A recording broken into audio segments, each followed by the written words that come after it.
Hello, everyone. I am coming to you from Nashville, Tennessee, where I'm presenting and speaking at a conference this week. Not podcast related. It's the TPT Forward Conference. Teachers pay teachers. It's my actual job for anyone who's unfamiliar. Anyway, I really wanted to get a full episode out to you this week, but it just was not possible. I have been just completely swamped with preparation for this conference, and then it was the 4th of July and summer, and there aren't enough hours in the day. And so for the first time ever, actually, since I first began this podcast back in the early spring of 2023, I don't have an episode for you this week. But I wasn't just going to leave you hanging. I couldn't do that. And so instead, I'm releasing an exclusive Minifix episode that has only been available to Patreon subscribers over at patreon.com/historyfixpodcast until now. This particular Minifix is about Varina Davis, the wife of Confederate President Jefferson Davis. Specifically, it's about how she wasn't at all what you'd expect her to be. And I chose this one. I have a bunch of minifixes over on Patreon, but I chose this one because of last week's episode about Thomas Jefferson. This episode also deals with slavery and with the over-glorification of an American politician, so it seemed the logical choice. This minifix was originally released just after episode 66, which was called Uncivil: How a Lack of Punishment for Confederate Leaders Set a Dangerous Precedent. And it was about what happened to, or rather what didn't happen to, Jefferson Davis and others after the South lost the Civil War. In researching that one, I had stumbled upon an old photograph of a young Jeff Davis with his wife Varina, and in the caption of that photograph, it had been postulated, because of her appearance, that Varina was actually mixed race, that she was part Black. And that was a wild enough idea, all things considered, that I needed to dig into it further, which I do in this minifix. So I really hope you guys enjoy this shorter than usual but super special release. Remember, if you want access to all the many minifixes I've made and continue to make, I try to put out at least one a month, you can head over to patreon.com/historyfixpodcast. It's always linked in the description. It's just $5 a month to subscribe, and it's really hugely important for the survival of the show. You can also just purchase a single minifix episode for $3 or the whole collection for $12 if you aren't the subscription type. I get it. But to be honest, my Patreon subscribers are keeping History Fix afloat. Thank you if you already subscribe. I hope you don't mind me sharing some of your exclusive content with everyone else this week. I promise I will be back next Sunday with a brand new full-length episode. Okay, without further ado, here is Minifix number 10, Varina Davis, which was originally released on June 19th, 2024. Varina Howell Davis, wife of Jefferson Davis and First Lady of the Confederacy, played the part well. She was educated, graceful, the picture of antebellum perfection. She hosted elegant soirees at the Confederate White House in Richmond, Virginia, and managed a household of around 20 workers, Black and white, enslaved and free. But Varina, when examined closely, was not what she seemed. In writing, she referred to herself as a half-breed, born of the North and of the South. Her political loyalties were suspect as she found herself torn between both causes. And her dark skin and hair, what was that about? People whispered behind closed doors. Was the First Lady of the Confederacy?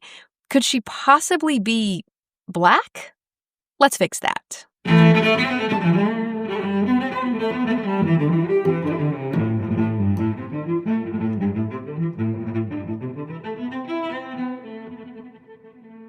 Hello, I'm Shayla Fontaine, and you're listening to History Fix, where I discuss lesser-known true stories from history you won't be able to stop thinking about. If you're listening to this mini-fix right now, it means you've subscribed to my Patreon, and I truly cannot thank you enough. Your $5 a month is going such a long way to making History Fix a sustainable thing so that you can continue enjoying it. And in the meantime, I Really hope you enjoy all of the exclusive bonus content like this minifix, as well as the regular weekly episodes early and ad-free. You guys rock. In last week's episode, I tackled the fate of Jefferson Davis, president of the former Confederate States of America during the Civil War. Davis was pro-slavery. He was so pro-slavery that he seceded from the United States and led a rebel group into a war that cost 700,000 American lives, the deadliest war in U.S. history, and got away with it. When the Confederacy ultimately lost that war, Davis was arrested and charged with treason, but those charges were eventually dropped, and Davis lived out the rest of his life in relative luxury. So that's Jefferson Davis. But what about his better half? And I do mean better. In 1845, Davis married Varina Howell, who was 19 years younger than him. When Davis became president of the Confederacy, Varina became its first lady. But honestly, the irony, the contradictions abound with Varina because, while she appeared to play the part, she was not at all what one would expect. Varina Howell was born in 1826 and raised in Natchez, Mississippi, where her parents lived. But her parents weren't from Mississippi originally.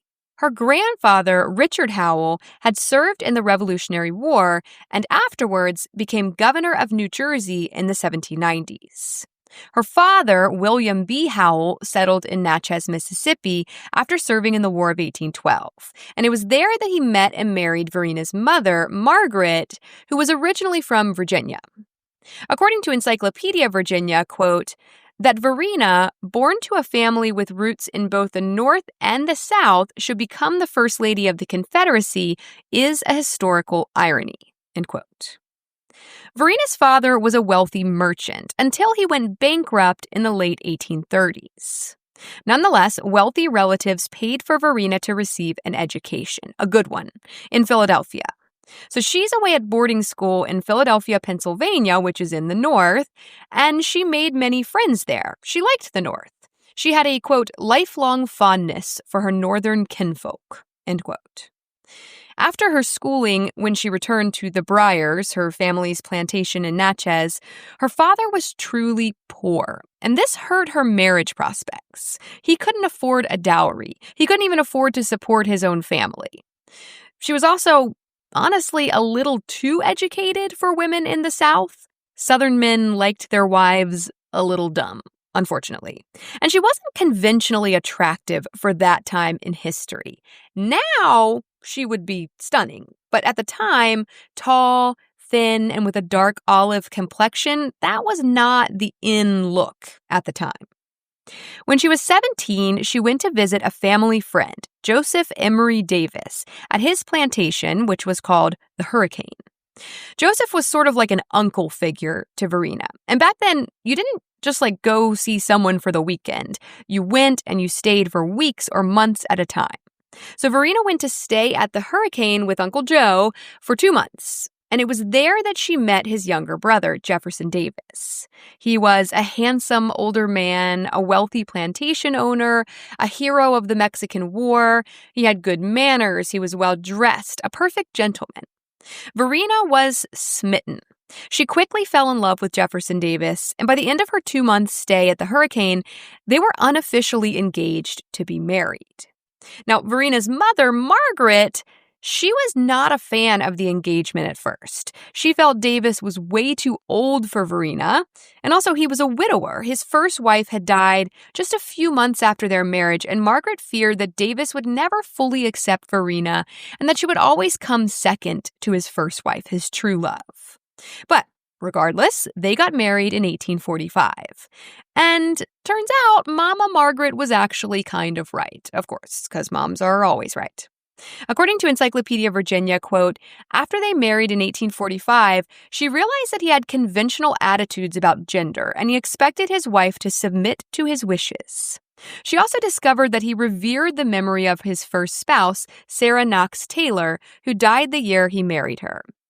As Davis admitted in her old age, her husband had always loved his first wife more than he loved her, end quote. So it wasn't this fairy tale fantasy marriage she had imagined it would be, but it did have some perks. Davis became a U.S. Senator, and the two moved to Washington, D.C. And Varina loved D.C. She thrived there, and she regularly visited family and friends in New Jersey and Pennsylvania, strengthening her ties to the North. But also, they were rich. They were super rich. Davis was still a thriving plantation owner. They had nice houses and nice clothes. It was a luxurious life. And together, Jefferson and Varina had 6 children, whom Varina absolutely adored. They differed somewhat politically, though, especially about slavery. Varina once remarked that enslaved people were, quote, human beings with their frailties, while Davis had once publicly compared them to animals. She was also not a big fan of the whole secession thing. She thought it was a terrible idea and told a friend, quote, the whole thing is bound to be a failure. But Mississippi seceded from the Union in 1861, and when Davis was elected as president of the Confederacy, Varina reluctantly followed him to Richmond. According to Encyclopedia Virginia, quote, in June 1861, she confided to her mother that the South did not have the resources to win the war, but she had to do her duty. When it was all over, she said, she would run with the rest. In Richmond, her cordial remarks about her Northern friends and relatives made her unpopular, as did the rumor that she corresponded with those friends and relatives, a charge that was, in fact, true. She had relatives in both armies, and she visited the wounded, Northern and Southern, in Richmond hospitals. In 1862, she remarked in a private letter that if the South lost the war, it would be because God willed it, end quote. So, not exactly what you'd expect from the wife of Jefferson Davis, the First Lady of the Confederacy.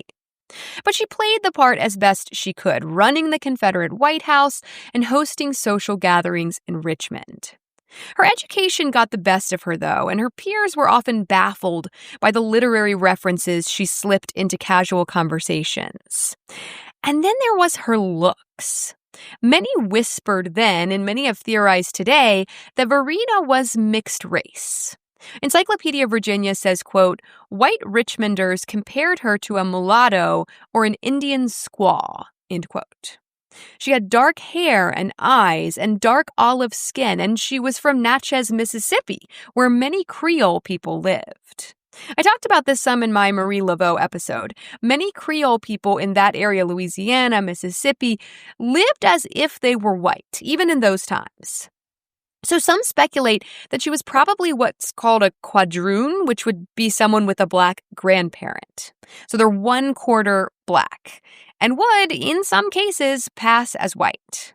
But there's no evidence that Varina had any black ancestors. Not saying it isn't possible, there's just no evidence of it. However, she does have Welsh ancestry, like from Wales. And apparently people from South Wales do tend to have dark hair and eyes and olive skin. A Clark University article about the forefathers of the English people compares the looks of people from South Wales to people from Spain. But others have looked at old photos of Varina Davis and are certain she was mixed race just by the looks of her. So part black or just Welsh, I don't know. She has living descendants. I would love to get a 23andMe going, do a DNA test. I think that would be super interesting. But anyway, I guess that's up to them. An interesting incident occurred in 1864 in Richmond, and this is coming from a Washington Post article called Jim Limber and the Myth of the Confederate President's Adopted Black Son. There is a photograph of a half-black boy about 7 or 8 years old, and on the back is written, quote, James Henry Brooks, adopted by Mrs. Jefferson Davis during the war and taken from her after our capture. A great pet in the family and known as Jim Limber, end quote. So apparently, the story goes, this boy, Jim's mother had died and left him with a friend or a relative or something, a black woman, who was abusive to him. One day, Varina was out running errands in her carriage and she came upon the woman beating him in the street or whatever. So she took it upon herself to adopt, not officially, because there's no record of that. There actually weren't even any adoption laws in Virginia at the time. But air quotes, adopt Jim. She rescues the child, right? Air quotes, rescues.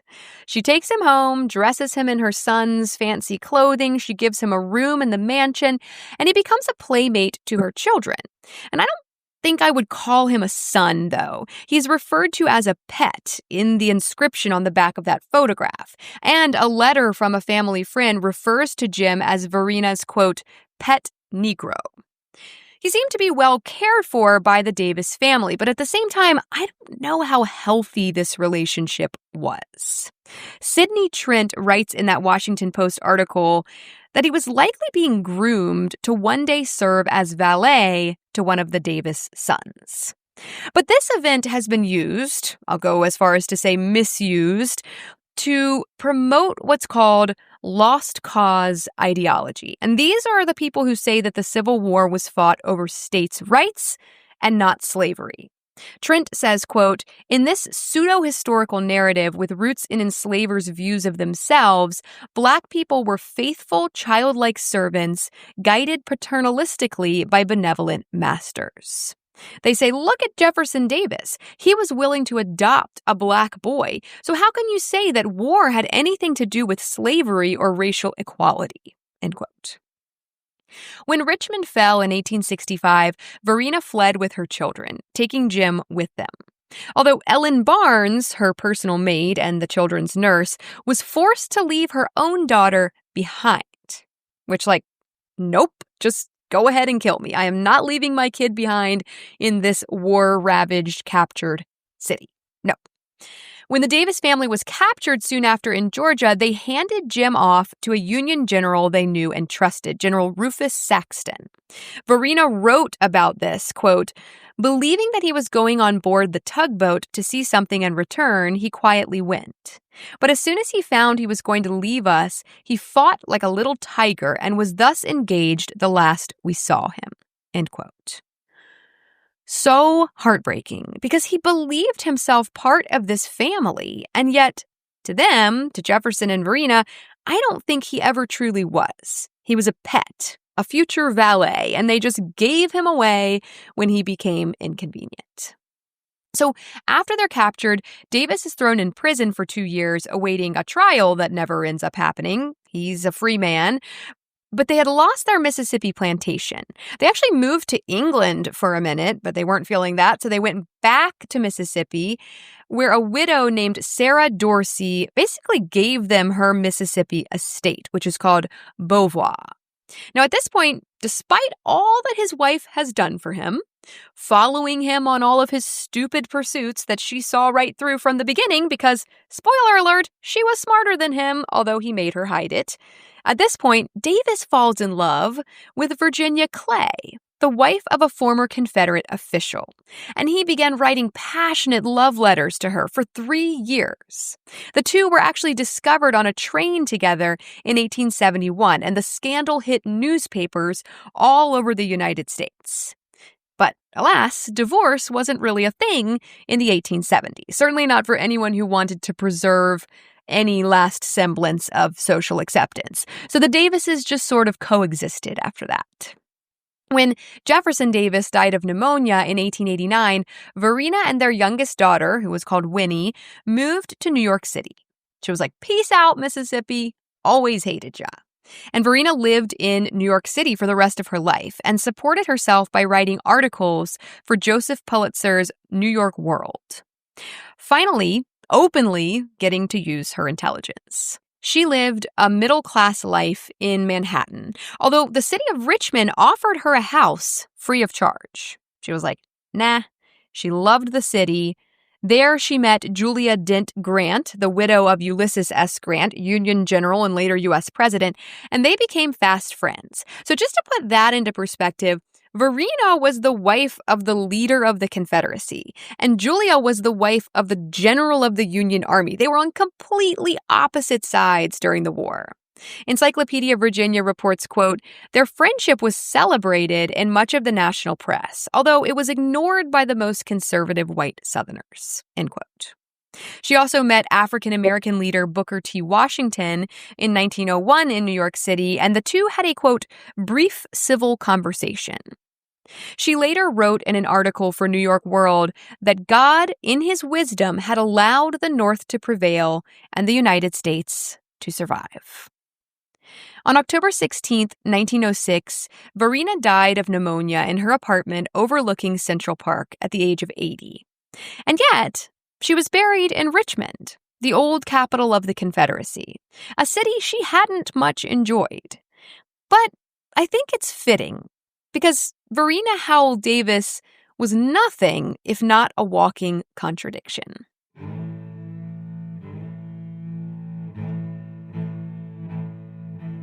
Thank you all so very much for listening to History Fix. I hope you found this story interesting and maybe you even learned something new.